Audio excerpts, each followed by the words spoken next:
Maigovanen, folks. Today we have a really interesting problem in linear algebra this time, and this was sent to me by my friend David Lopez from Mexico. And this is from an exam over there, a math exam called OMUM, that's O-M-U-M, and the problems there are generally quite interesting, and this one is particularly cool.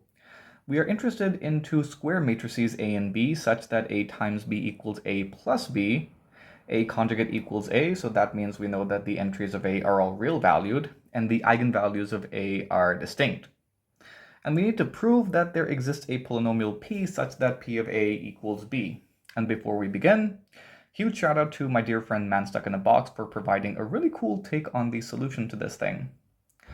So we'll start off with the equation given to us, A times B equals A plus B. Now, you might be tempted to move stuff around and get AB minus B equals A. So we could definitely factor out B on the right and have A minus A times B equal to A. Now, here's something that we actually need to prove here.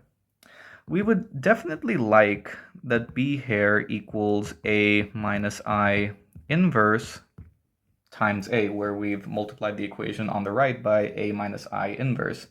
But of course, this thing needs to be proved. We need to prove that A minus I is indeed invertible. So I'll present the cool approach by Man Stuck in a Box first. And that starts off by simply taking the equation again and writing it as AB minus A minus B equals 0, which implies that AB minus A minus B plus I equals I. So this means we can factor out A here, and we have B minus I. So we have B minus I again equal to I. So we can factor out B minus I on the right and get A minus I times B minus I equal to I. In other words, A minus I does have an inverse, and that inverse is in fact B minus I, which is absolutely beautiful. My approach is a bit different. I'm going to start off with the equation, with trying to solve the equation A minus I times V equals 0. So for the vector v, this means that v is in the kernel of, in the kernel of A minus I. Interesting. But if we take the original equation and multiply by the vector v on the right, we have AB times V equal to AV plus BV. And this equation, A minus I equal to 0, implies something very important. It implies that A times V equals I times V, which is V, which means that A would have an eigenvalue of 1.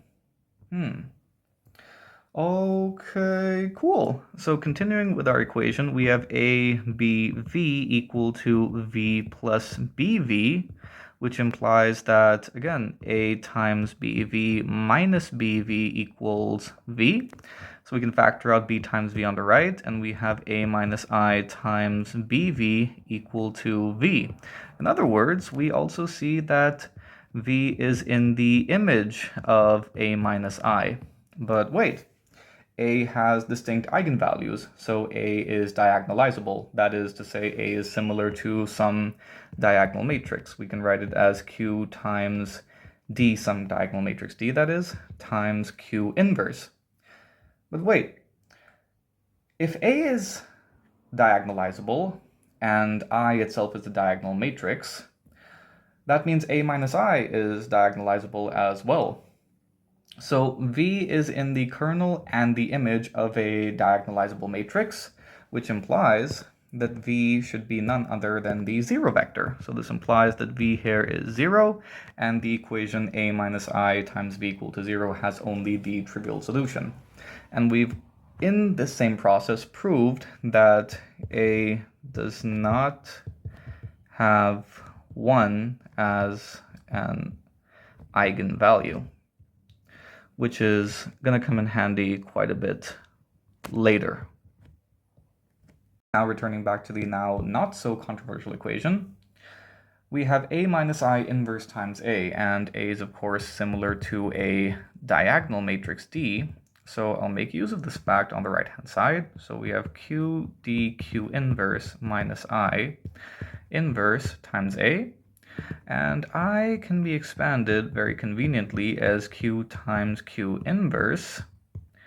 And we could factor out q on the right and q inverse on the left to get q times d minus I q inverse times A. Now, of course, applying the inverse, oh wait, I should have expanded this factor of A as well. So we have q dq inverse, terribly sorry about that, q dq inverse, and again q dq inverse. So applying the inverse of the product thing, we have q inverse inverse, which is of course q, times d minus I inverse times q inverse times q times d times q inverse, and we finally have some cancellation. So this is a pretty interesting equation we have for b. It shows that b equals q times d minus I inverse times d times q inverse. Okay, cool, but what does this even mean? Well, D here is the diagonal matrix where the entries in the principal diagonal are the distinct eigenvalues of A. So we'll call them lambdas. So we have lambda 1 all the way up to lambda n. And I itself is a diagonal matrix. It's the diagonal matrix formed by n number of 1s for the identity matrix of order n, of course, along the principal diagonal.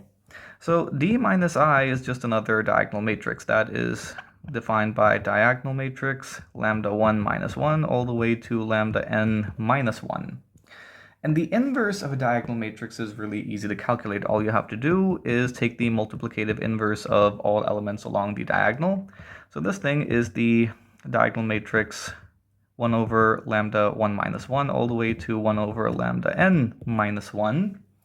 And notice that this is being multiplied by another diagonal matrix D, and multiplying diagonal matrices is super easy. All we have to do is multiply the elements, you guessed it, along the principal diagonal. So this thing gives us diagonal matrix lambda 1 over lambda 1 minus 1, all the way to lambda n over lambda n minus 1. And this tells you a couple things. One, it tells you that the matrix B is in fact similar to a diagonal matrix as well. In other words, B is diagonalizable too. And it also gives you a hint for defining a pretty useful function here. We'll define the function f of x equal to x over x minus 1, which is of course defined for x not equal to 1. And this is cool because we proved earlier that no eigenvalue of A equals 1. So using the interpolation theorem, we know that there exists a polynomial p such that p of lambda sub I, where lambda sub I are of course the eigenvalues of A, equals f evaluated at lambda sub I. So we know that such a function, such a polynomial exists. But wait a minute.